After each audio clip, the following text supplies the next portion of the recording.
শুল্ক হার দ্বিগুণ করেও থামানো যাচ্ছে না স্বর্ণের বার আনা। এক বছরে শুধু শাহ আমানত বিমানবন্দরেই বৈধ 27,500 বাড়তি লাভের আশায় ডলার পাঠাচ্ছেন না অনেক প্রবাসী।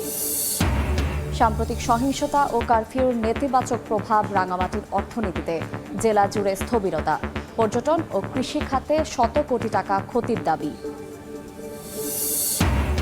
এবং চাঁদপুরের হাইমচরে স্টেডিয়াম নির্মাণের প্রতিবাদ, ফসলি জমি নষ্ট করে খেলার জন্য জায়গা ছাড়তে নারাজ কৃষক।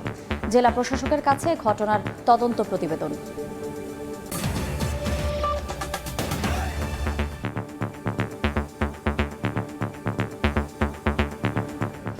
আমন্ত্রণ সময় সংবাদের নিয়মিত আয়োজন বিভাগীয় সময়ে থাকছে সপ্তাহের 7 দিন ভিন্ন ভিন্ন বিভাগের সংবাদ নিয়ে। আজ থাকছে চট্টগ্রাম বিভাগ, সঙ্গে আছে আমি শায়লা রহমান ইমা। শুল্কহার দ্বিগুণ করেও মধ্যপ্রাচ্য থেকে রেমিটেন্সের পরিবর্তে স্বর্ণের বার আনা বন্ধ করা যাচ্ছে না। 2023-24 অর্থ বছরে শুধুমাত্র চট্টগ্রাম শাহ আমানত বিমানবন্দরেই 3,300 কোটি টাকা মূল্যের 3.5 মেট্রিক টন ওজনের 27,546 পিস স্বর্ণের বার বৈধ করা হয়েছে। বাড়তি লাভের আশায় রেমিটেন্সের ডলার না পাঠিয়ে বার নিয়ে আসছেন প্রবাসীরা। সাক্ষাৎ ত্রিপুর ক্যামেরায় বিস্তারিত জানাচ্ছেন কমল দে। চট্টগ্রাম কাস্টম হাউসের সবশেষ তথ্য অনুযায়ী 2023-24 অর্থ বছরে চট্টগ্রাম শাহ আমানত বিমানবন্দর দিয়ে দেশে আসা মধ্যপ্রাচ্য প্রবাসীরা শুল্ক পরিশোধের মাধ্যমে 27,546 পিস স্বর্ণের বার বৈধ করেছেন। এই স্বর্ণের বারের বাজার মূল্য প্রায় 3,305 কোটি টাকা। 3.5 মেট্রিক টন ওজনের এই বারের মাধ্যমে শুল্ক আদায় হয়েছে মাত্র 108 কোটি টাকা। আগের বছর প্রায় 17,200 পিসের মতো এসেছিল, সেই ক্ষেত্রে এইবার মানে পরিমাণটা অনেক কম। এট দ্য সেম টাইম ট্যাক্সটা অলমোস্ট ডাবল করা হয়েছে। 2022-23 অর্থ বছরে ব্যাগেজ রুলে প্রায় 54 কেজি স্বর্ণ অলংকার বৈধ হলো। 2023-24 অর্থ বছরে তা কমে 27.5 কেজিতে এসে দাঁড়িয়েছে। অপরদিকে 2022-23 অর্থ বছরে মাত্র 2 কেজি স্বর্ণ অলংকার আটক হলো। পরের বছর তা বেড়ে প্রায় 34 কেজি হয়েছে। এছাড়া সদ্য বিদেয়ী অর্থ বছরে 27.5 কেজি ওজনের 235 পিস অবৈধ স্বর্ণের বারের বিপরীতে কাস্টম শুল্ক পেয়েছে 1,77,00,000 টাকা। তৎপরতা এত বৃদ্ধি পেয়েছে, অবৈধভাবে গোল্ড আনার ব্যাপারটা তারা এখন অনেকভাবেই মাথা থেকে ছেড়ে দিচ্ছে। কাস্টম আইনের ব্যাগেজ রুল অনুযায়ী একজন প্রবাসী 40,200 টাকা শুল্ক পরিশোধের মাধ্যমে 1 পিস স্বর্ণের বার আনতে পারেন। শুল্ক হার বাড়ানো হলো বাড়তি লাভের আশায় প্রবাসীরা স্বর্ণের বার নিয়ে রেমিটেন্সের পরিমাণ কমছে বলে অভিযোগ রয়েছে। তারা গোল্ড নিয়ে আসেন, সে টাকাটা যদি গোল্ড না এনে তারা ব্যাংকের মাধ্যমে রেমিটেন্সটা প্রেরণ করতেন, তাহলে রেমিটেন্সের পরিমাণটা আরও বৃদ্ধি পেত। দেশের বাজারে বর্তমানে প্রতি ভরি স্বর্ণ অলংকার 1,18,000 টাকা দরে বিক্রি হচ্ছে।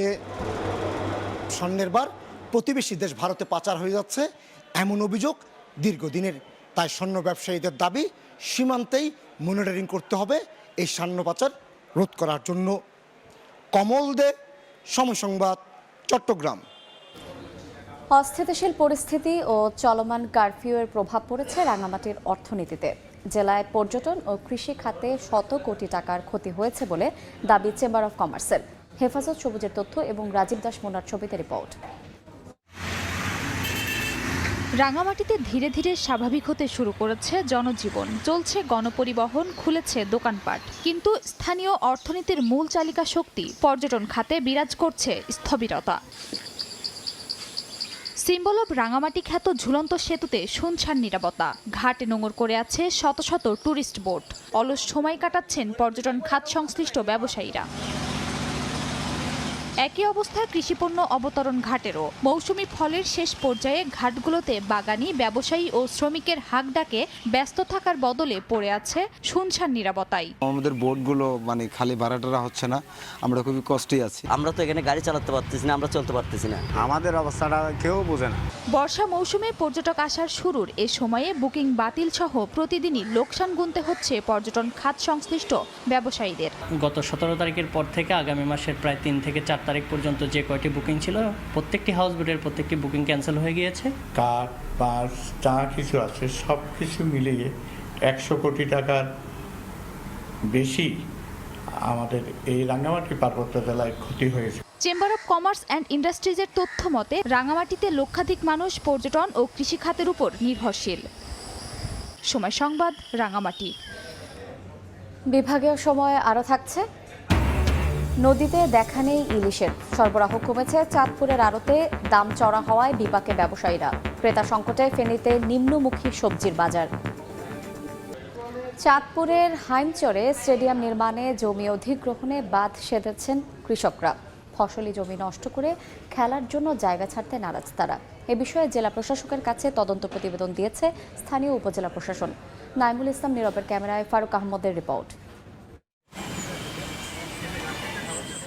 পরিবারে খাবারের যোগান দেওয়ার একমাত্র জমি, যাতে বছরে মেলে 3 ফসল, সেই জমিতে হবে স্টেডিয়াম। এতে হতাশ কৃষক আতিকুল্লাহ। চাঁদপুরের হাইমচরে প্রস্তাবিত মিনি স্টেডিয়ামের জন্য যে কোনো সময় অধিগ্রহণ হতে পারে ফসলি জমি। আতিকুল্লার মতো আশপাশের আরো কয়েকজন কৃষকের ফসলি জমি হারাতে হবে। এটা যদি লয়ে যায় তাহলে আমার আর বাঁচার কোনো পথ তার সার দেই না। এই সম্পদের উপরে আমার পরিবার সমস্ত কিছু নির্ভর করতেছে। রক্তের বিনিময় হইলো আমরা এটা স্টেমার্ট করতে দিব না। এদিকে কৃষকদের অভিযোগের বাস্তবতা খতিয়ে দেখে তদন্ত প্রতিবেদন জেলা প্রশাসনের কাছে জমা দিয়েছে উপজেলা প্রশাসন। এখান থেকে আমরা প্রতিবেদনটার জন্য দিয়েছি এবং প্রতিবেদনটা আমরা এখন আমাদের ঊর্ধ্বতন কর্তৃপক্ষের নিকট প্রেরণ করেছি। যদি কোনো স্থাপনা তৈরি করা হয় বা স্টেডিয়াম নির্মাণ করা হয়, সেই ক্ষেত্রে যেন অবশ্যই কৃষকের সাথে বা আশেপাশের যে কৃষক রয়েছেন তাদের সাথে পরামর্শ করে সেটা করা যেতে পারে। হাইমচরের লামচুরি মৌজায় প্রথমে মিনি স্টেডিয়াম নির্মাণের জন্য 3.5 একর জমি পানি উন্নয়ন বোর্ডের পরিত্যক্ত জায়গায় নির্বাচন করা হয়, কিন্তু পরবর্তীতে তা পরিবর্তন করে উত্তরালগি মৌজায় ফসলি জমি প্রস্তাব দিয়েছে উপজেলা প্রশাসন। ফারুক আহমদ, সময় সংবাদ, চাঁদপুর। ভরা মৌসুমেও দেখা নেই ইলিশের। চাঁদপুরে সরবরাহ কম হওয়ায় দামও চড়া। হিমশিম অবস্থা ব্যাপারীদের। কারফিউ চলায় বাজারজাত করা নিয়েও বিপাকে পড়েছেন ব্যবসায়ীরা। ফারুক আহমদের আরও একটি রিপোর্ট, ক্যামেরায় ছিলেন নাইমুল ইসলাম নীরব।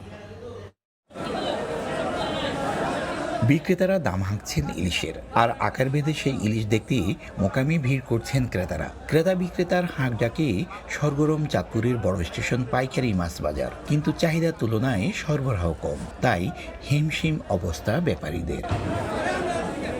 চাঁদপুরের বড় স্টেশন পাইকারি মাছ বাজারে আকার ভেদে ইলিশের দরদামও বেশ চড়া, অথচ চলছে ইলিশের ভরা মৌসুম। এমন পরিস্থিতিতে ভালো দাম পেতে উপকূল থেকে ইলিশের চালান নিয়ে আসছেন ব্যাপারীরা। জানালেন সাগরেও মিলছে না কাঙ্ক্ষিত ইলিশ। নদীতে মাছ আবার একদম কম বলতে আমরা নদীতে হালকা পাতলা কিছু টুকটাক না আরো তো বেশি কম থাকার কারণে দাম বেশি এবং প্রচুর পরিমাণ কাস্টমারও আছে, পাইকারও আছে। 1 কেজি ওজনের মাছ কিনলে এখনো 16 থেকে 1700 টাকা কেজি লাগে। এদিকে কারফিউ চলায় অনলাইন কিংবা অফলাইনে দেশের অন্য কোথাও ইলিশের বাজার ধরাও কঠিন হয়ে পড়েছে। এতে মাছ ব্যবসা নিয়ে ব্যবসায়ী নেতারাও বিপাকে। 400-800 টাকা মাছটা 1400-1450 টাকা, আর 1 কেজি 300-1.5 কেজি মাছটা 2000 থেকে 2200 টাকা। ইন্টারনেট স্লো হওয়ার কারণে, ইন্টারনেট বন্ধ হওয়ার কারণে আমরা ব্যবসায়ীরা, বিশেষ করে মাছ বাজার থেকেও আমরা ভুক্তভোগী হয়ে গেছি। ব্যবসার অবস্থা খুবই খারাপ। ঠিকমতো গাড়ি ঘোড়া চলে না, চারিদিকে একটু কারফিউ বিভিন্ন সিস্টেমের কারণে পাইকার অত আসতেছে না, পাইকার আসে না বলে মাছও আসে না। গত কয়েকদিন ধরে চাঁদপুর বড় স্টেশন পাইকারি মাছ বাজারে 800 থেকে 1000 মন ইলিশ বিক্রি হচ্ছে, অথচ অন্য বছর একই সময় সরবরাহ হতো 2.5 থেকে 3000 মন ইলিশ। ফারুক আহমদ, সময় সংবাদ, চাঁদপুর। চাঁদপুরের মতলবে হঠাৎ বেড়েছে ঠান্ডাজনিত রোগে আক্রান্তের হার। হাসপাতাল কর্তৃপক্ষ জানায়, প্রতিদিনই মতলব দক্ষিণ উপজেলা স্বাস্থ্য কমপ্লেক্সে চিকিৎসা নিতে ভিড় করেন রোগীরা। তাদের মধ্যে বেশিরভাগই আক্রান্ত ডায়রিয়া, সর্দি, কাশি সহ ঠান্ডাজনিত নানা রোগে। এদিকে অতিরিক্ত রোগীর চাপ সামলাতে হিমশিম খাচ্ছেন নার্স ও চিকিৎসকরা। গত 1 সপ্তাহে বহির্বিভাগে চিকিৎসা নিয়েছেন অন্তত 2500 রোগী।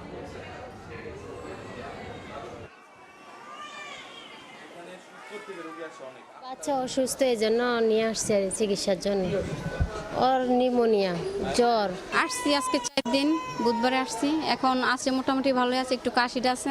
যেটা গুরুত্বপূর্ণ সেটা হচ্ছে অনেক ক্ষেত্রেই বাবা মারা দেরি করে আনে আমাদের কাছে, তখন আমাদের বাচ্চাকে ভর্তি না দিয়ে উপায় থাকে না। কাজেই যদি বাবা মারা একটু সতর্ক হন যে তারা প্রথম 1-2 দিনের মধ্যেই জ্বর আসার এবং ঠান্ডা কাশি লাগার 1-2 দিনের মধ্যে আমাদের কাছে নিয়ে আসেন, তাহলে অনেক ক্ষেত্রেই শুধুমাত্র মুখের ওষুধের মাধ্যমে এখান থেকে পরিত্রাণ পাওয়া সম্ভব। আগের সময় আরেকবার ক্রেতা কমে যাওয়ায় ফেনীতে নিম্নমুখী সবজির বাজার। ব্যবসায়ীরা জানান, কারফিউর কারণে বেচাকেনা কমে এসেছে অর্ধেকে। এ কারণে অল্প দামে বিক্রি করতে হচ্ছে সবজি, তবে দাম চড়া কাঁচামরিচের। জুলহাস তালুকদারের ছবিতে আতিয়ার সজলের রিপোর্ট। ভোর থেকেই সরগরম ফেনী শহরের খাজা আহমদ পৌর সবজির আড়ত। শাকসবজিতে সয়লাভ বাজার। গেল 2 সপ্তাহ ধরে দেশ জুড়ে অস্থিরতার মধ্যে সবজির দাম চড়া থাকলেও এখন কমে এসেছে অর্ধেকে। এতে ক্রেতারা কিছুটা স্বস্তি পেলেও বিক্রেতাদের মধ্যে বিরাজ করছে হতাশা। লাল শাক আছে, এটা মুঠা বিক্রি হচ্ছে আপনার 15 টাকা। গত সপ্তাহ থেকে এই সপ্তাহে ধরেন আপনার 15 টাকা মুঠায় কম। ছড়া কিনে হয়েছে 45 টাকা, লাউসা কিনে হয়েছে 50 টাকা পাইকারি, এই 60 টাকা করে বিক্রি আর কি। কালকে মুজ কিনছি 120, আজকে হলে 280, 300। এবার মানে মালে একদিন এক রেট থাকে। পাইকারদের দাবি, চলমান অস্থিরতার পর কারফিউ শিথিল হওয়ায় আলু আর পেঁয়াজের দামও কিছুটা কমেছে, তবে দ্বিগুণ হয়েছে কাঁচামরিচের দাম। ভয় বৃদ্ধির কারণে আপনার অনেক কাস্টমার যখন আসতে পারে নাই, তখনই আপনার আমাদের স্বাভাবিকভাবে সব সবজিগুলো রয়ে গেছে, আপনার আমরা সেল করতে পারি নাই। স্বাভাবিক যে রেট আমরা বিক্রি করি এর থেকে অনেক কম দামে বিক্রি করতে হয়েছে আমাদেরকে। কারণ হচ্ছে শুধুমাত্র কাস্টমারের কমের কারণ। আর যেহেতু পচনশীল জিনিস, এই জিনিসগুলো রেখে দেওয়ার কোনো অপশন নেই।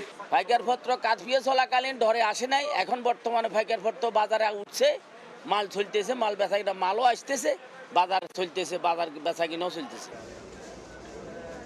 ফেনী জেলার সবচেয়ে বড় এই সবজি আড়তটিতে আড়ত সংখ্যা রয়েছে 65টি। আর এ সকল আড়তে গড়ে প্রতিদিন বছর জুড়ে 2 থেকে 2.5 কোটি টাকার বেচা বিক্রি হয়। তবে গত 1 সপ্তাহের অস্থিরতায় সেই বিক্রি নেমেছে প্রায় অর্ধেকে বলে জানিয়েছেন এখানকার ব্যবসায়ীরা। আতিয়ার সজল, সময় সংবাদ, ফেনী। বিভাগীয় সময়ের শীর্ষ সংবাদগুলো জানিয়ে দিচ্ছে আরেকবার। শুল্ক হার দ্বিগুণ করেও থামানো যাচ্ছে না স্বর্ণের বার আনা। 1 বছরে শুধু শাহ আমানত বিমানবন্দরেই বৈধ 27,500 বাড়তি লাভের আশায় ডলার পাঠাচ্ছেন না অনেক প্রবাসী। সাম্প্রতিক সহিংসতা ও কারফিউর নেতিবাচক প্রভাব রাঙামাটির অর্থনীতিতে। জেলা জুড়ে স্থবিরতা, পর্যটন ও কৃষি খাতে শত কোটি টাকা ক্ষতির দাবি। এবং চাঁদপুরের হাইনচরে স্টেডিয়াম নির্মাণের প্রতিবাদ। ফসলি জমি নষ্ট করে খেলার জন্য জায়গা ছাড়তে নারাজ কৃষক। জেলা প্রশাসকের কাছে ঘটনার তদন্ত প্রতিবেদন।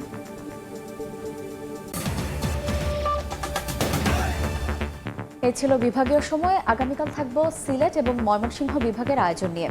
এরপর আন্তর্জাতিক সময় নিয়ে ফিরছি কিছুক্ষণ পর। সঙ্গেই থাকুন সময়ের।